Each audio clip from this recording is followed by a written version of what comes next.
La formation de la graine. On a vu que la graine est l'élément de dispersion des plantes à fleurs. On va essayer de comprendre comment elle se forme. La fleur est l'élément reproducteur de la plante. Elle donne donc naissance au bébé de la plante qu'on appelle la graine. Or, pour avoir un bébé, il nous faut un papa et une maman, c'est-à-dire un élément reproducteur mâle et un élément reproducteur femelle. Voyons où il se trouve chez la fleur. Nous avons choisi comme exemple la fleur du cerisier. Sous ses 5 pétales blancs, on peut découvrir 5 petites lames vertes, les sépales. À l'intérieur de la fleur se dresse en position centrale le pistil entouré de plusieurs étamines. Le pistil correspond à la partie femelle de la fleur. Il comporte à sa base un ovaire renflé contenant un ovule, le stigmate.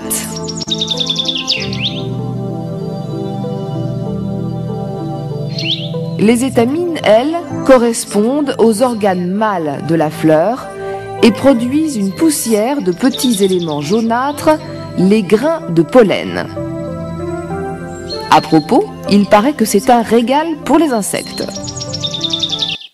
Voyons maintenant comment l'élément reproducteur mâle, le pollen, arrive à rejoindre l'élément reproducteur femelle, l'ovule, pour former la graine, alors que le pollen est incapable de se déplacer tout seul. Grandes et vivement colorées. Elles produisent un liquide sucré, le nectar, dont les insectes sont friands. Parfois même, elles piègent les insectes qui ne peuvent éviter d'emporter du pollen avec eux. C'est le cas de la sauge, qui dispose d'un mécanisme ingénieux.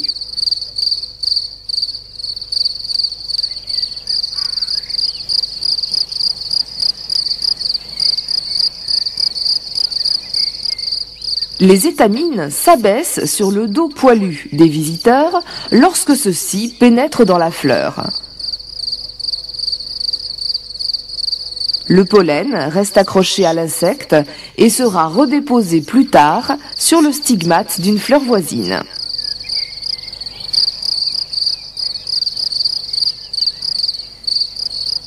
Arrivé sur le stigmate adéquat, le pollen poursuit son aventure. Voyons comment cela se passe chez le cerisier.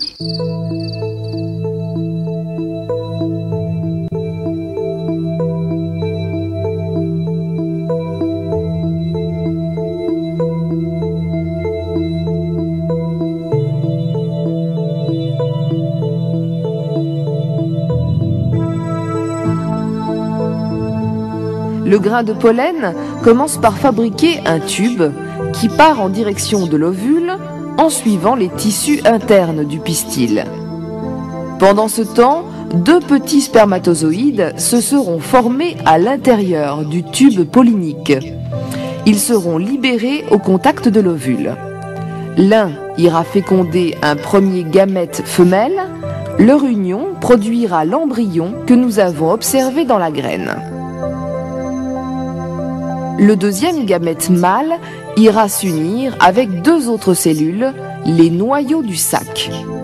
Cette fécondation un peu bizarre donnera naissance à l'albumène, c'est-à-dire aux réserves nutritives de la graine. Une fois fécondé, l'ovule se développe et devient petit à petit une graine à part entière.